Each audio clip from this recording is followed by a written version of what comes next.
हमारे YouTube channel पर आप सभी का स्वागत है। आज मैं लेके आया एक अच्छा सा है मंडपगारी गीत। पसंद आए तो लाइक शेयर सब्सक्राइब जरूर करिएगा मेरे चैनल को। हंसी मजाकिया गीत है। आई हो दादा कैसन ससुरा के चरितरवा, आई हो दादा कैसन ससुरा के चरितरवा।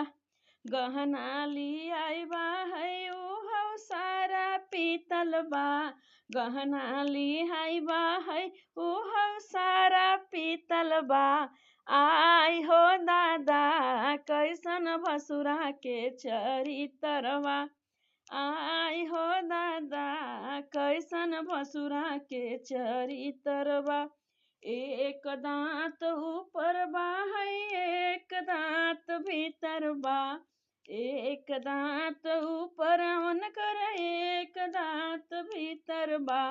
आई हो दादा कैसन भसुरा के चरितरवा, आई हो दादा कैसन भसुरा के चरितरवा। चुनरी लियाइल बा है उहो 4.5 मीटर बा, चुनरी लियाइल बा है उहो 4.5 मीटर बा।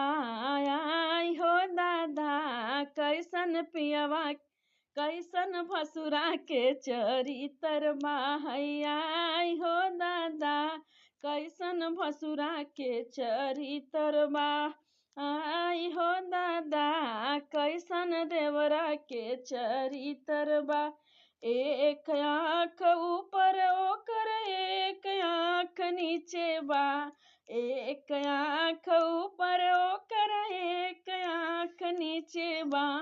आई हो दादा कैसन पियवा के चरितरवा, आई हो दादा कैसन देवरा के चरितरवा।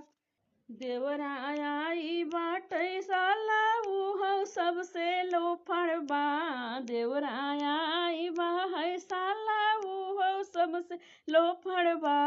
आई हो दादा कैसन ससुरा के चरितरवा, आई हो दादा कैसन ससुरा के चरितरवा।